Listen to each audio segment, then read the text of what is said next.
Bismillahirrahmanirrahim. Assalamualaikum warahmatullahi wabarakatuh. Untuk anak-anak ibu kelas 9, hari ini materi PPKN kalian bisa membukanya di bab 3 ya, yaitu pada halaman 47. Kita belajar tentang sistem pemerintahan Indonesia. Mari kita membahasnya. Sistem pemerintahan. Apa itu sistem? Sistem adalah suatu keseluruhan yang terdiri atas beberapa bagian yang mempunyai hubungan fungsional. Pemerintahan dalam arti luas adalah pemerintahan atau lembaga-lembaga negara yang menjalankan segala tugas pemerintah, baik sebagai lembaga eksekutif, legislatif maupun yudikatif.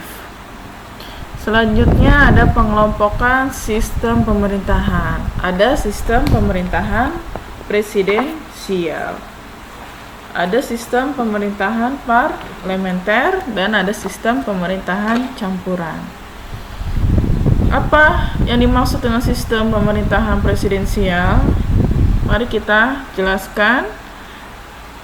Sistem pemerintahan presidensial merupakan sistem pemerintahan di mana kepala pemerintahnya dipegang oleh presiden dan pemerintah tidak bertanggung jawab kepada parlemen atau legislatif. Di sini ada beberapa ciri-ciri tentang sistem pemerintahan presidensial. 1. Pemerintahan presidensial didasarkan pada prinsip pemisahan kekuasaan. Yang kedua, eksekutif tidak mempunyai kekuasaan untuk menyatu dengan legislatif. Yang ketiga, kabinet bertanggung jawab kepada presiden.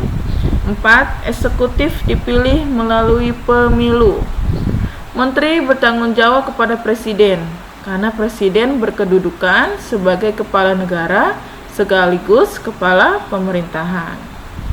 Selanjutnya ada sistem pemerintahan parlementer. Sistem pemerintahan parlementer merupakan sistem pemerintahan di mana pemerintah atau eksekutif bertanggung jawab kepada parlemen. Dalam sistem pemerintahan ini, parlementer mempunyai kekuasaan yang besar dan mempunyai kewenangan untuk melakukan pengawasan terhadap eksekutif. Menteri dan Perdana Menteri bertanggung jawab kepada parlementer. Kalau sistem pemerintahan presidensial dipimpin oleh presiden. Namun ada ciri-cirinya, yaitu pemerintahan parlemen didasarkan pada prinsip pembagian kekuasaan.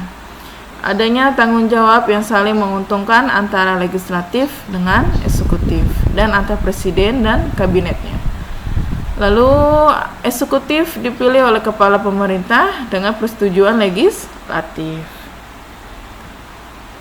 Ada sistem pemerintahan campuran. Dalam sistem ini pemerintah diambil hal-hal yang terbaik dari sistem pemerintahan presidensial dan sistem pemerintahan parlemen. Selain memiliki presiden sebagai kepala negara, juga memiliki Perdana Menteri sebagai kepala pemerintahan. Contohnya adalah negara Prancis. Dia memiliki presiden juga sebagai kepala negara, namun memiliki Perdana Menteri juga sebagai kepala pemerintahan. Lalu bagaimana sistem pemerintahan di Indonesia? Lembaga negara sebagai pelaksana kedaulatan rakyat.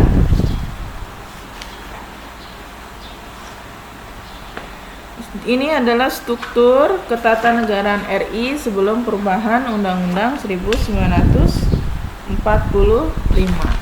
Di atas ada MPR, lalu ada MA, ada DPA, ada presiden ya, ada DPR, terus ada BPK. Dan ini adalah struktur ketatanegaraan RI sesudah perubahan Undang-Undang Dasar 1945.